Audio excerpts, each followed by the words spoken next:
Hey everybody, so today we're going to check out the Obed Creek Bow Trapper. Let's check her out.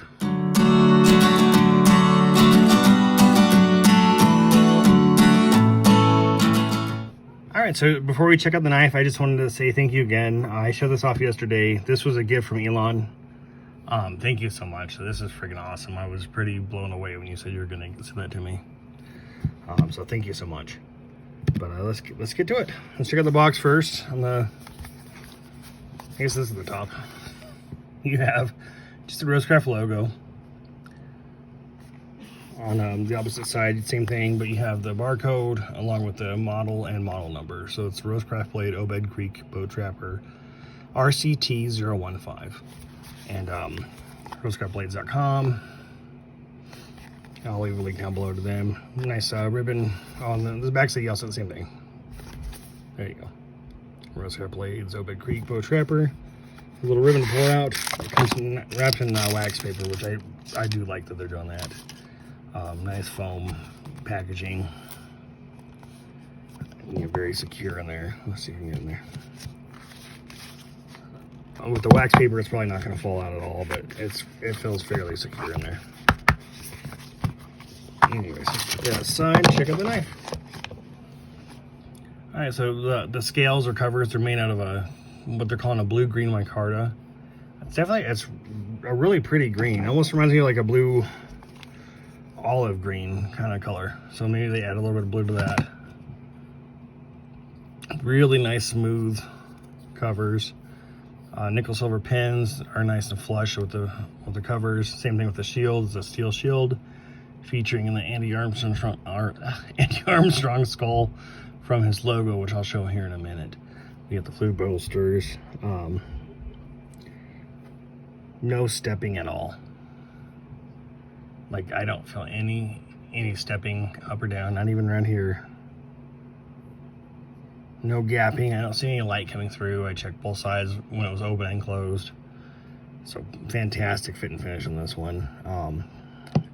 But let's check out the blade. The blade pull. This is probably like a 6.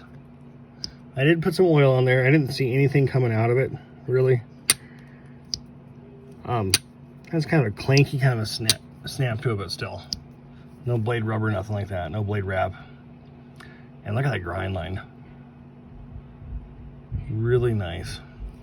You have the stamped RoseCraft tang stamp there. That's actually stamped. This side, you have the Chinese, made in China sticker basically right there. T2 steel. And then again, the model number RCT015. And you have Andy Armstrong's maker mark. If I can get the focus. And at the top is that skull that's on the shield. Oops. It's an intense skull. But there you go. So that's the skull from his maker's mark. Really awesome knife. You have like a 3.1 inch blade.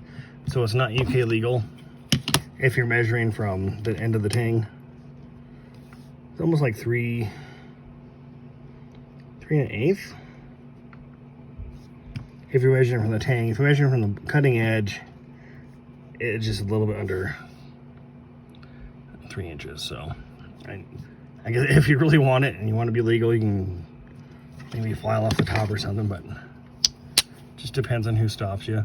Blade centering is spot on. And that's just awesome walk and talk.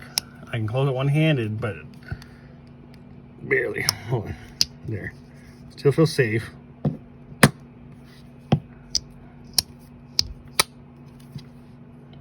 Really nice walk and talk on that one. This is a fantastic knife. Let me compare it to another knife real quick. When I talk, I'm kind of responding to Scab's video too on the same knife.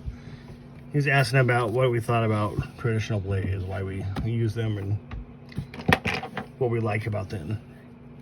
And I'll compare it to some knives. This is also by Andy Armstrong from Smoky Mountain Knife Works. It's one of the Rough Rider bow trappers. They both come in single and double blades. This is from the high carbon series. Really cool knife. Walk and talk is not quite as great.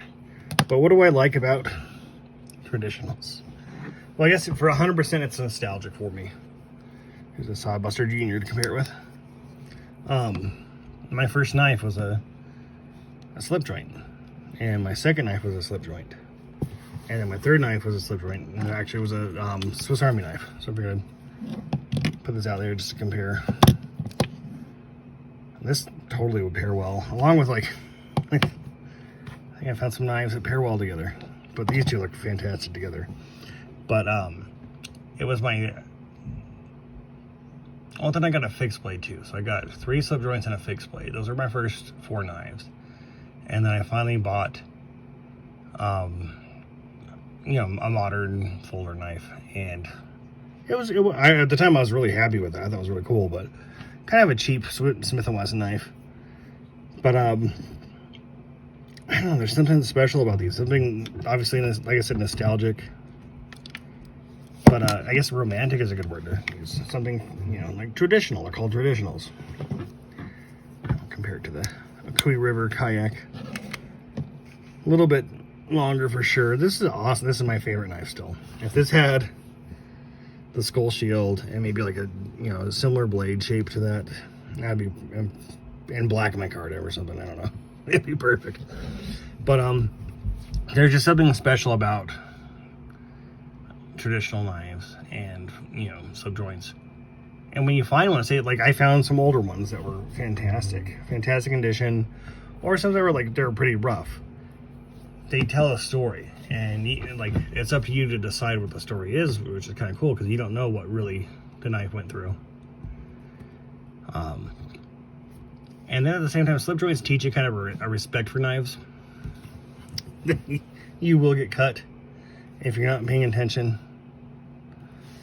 You will get stabbed if you're not paying attention. So, I mean, trust me, I mean, when you're on camera, though, honestly, in my defense, it's hard. You're looking at the camera, and you don't know where the knife is, and you grab it, and you stab yourself. I cut myself on the thumb with this one, stabbed myself with this one, cut myself with these two for sure. So,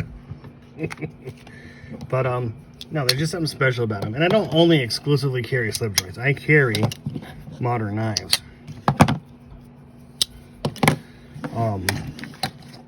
Let me see if I find one. This is the only modern knife I have with me right now because I've been carrying it for a while. This is a Wardick, and it's really cool. It's a gift from Jersey Knife Guy. I've been carrying this mostly with this one. I think I might have to, I don't know, alternate between these two, or maybe carry them both. But it's really, I don't know, it's like, what do you guys think? Why do you guys carry slip joints? Why do you like slip joints? Is it just nostalgia, or is there something else you like about them? Is it the respect you have to have for them? But let me know down below. Thank you all for watching. Like, comment, subscribe, share the video, all that fun stuff. I really appreciate it. And I just got to shout out to Andy Armstrong. That's freaking awesome. That's almost my perfect knife. Come on. That's like meant for me. Anyways, you guys have a great night. Thank you for watching.